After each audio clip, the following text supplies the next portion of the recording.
देवी पार्वती और भोले शंकर के प्रेम की अलग ही पराकाष्ठा है। यह उनके प्रेम का स्वरूप ही है कि भोले के आधे अंग पर माँ पार्वती विराजती हैं और वह अर्धनारीश्वर महादेव कहलाते हैं। लेकिन एक बार कुछ ऐसा हुआ कि देवी पार्वती ने भोलेनाथ को शाप दे दिया।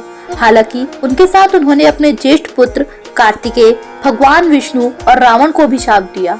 आइए जानते हैं क्या है ये रहस्य, लेकिन उससे पहले चैनल को सब्सक्राइब कर लें और वीडियो को पूरा देखें।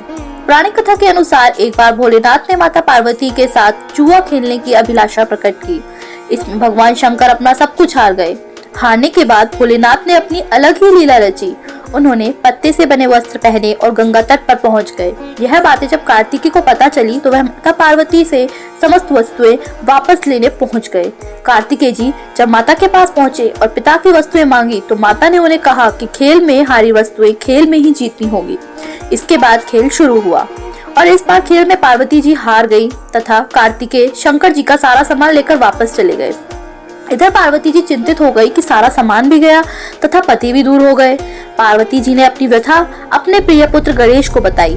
माँ की पीड़ा सुन रहे गणेश जी इसका समाधान समझ चुके थे और स्वयं खेल खेलने भोलेनाथ के पास पहुँचे। इस बार भोलेनाथ जी के साथ गणेश जी खेल रहे थे। इसमें गणेश जी जीत गए। लौटकर उन्होंने अपनी जीत का समाचार माता को सुनाया।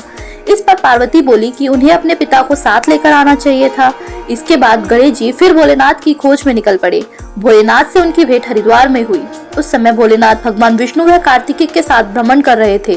पार्वती से नाराज भोलेनाथ ने लौटने से मना कर दिया।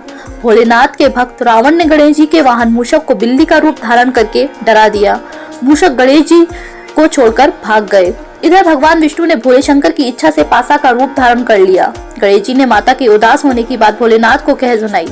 इस पर भोलेनाथ बोले कि हमने नया पासा बनवाया है। अगर तुम्हारी माता पुनः खेल खेलने को सहमत हो तो मैं वापस चल सकता हूँ। गणेश जी के आश्वासन पर भोलेनाथ माता पार्वती के पास पहुँचे और खेलने को कहा। इस पर माता पार्वती ने उनसे पूछा कि अब उनके पास खेल में हारने के लिए क्या है। माता पार्वती की यह बात सुनकर भोलेनाथ चुप हो गए। इस पर नारद जी ने अपनी वीणा उन्हें सौंप दी।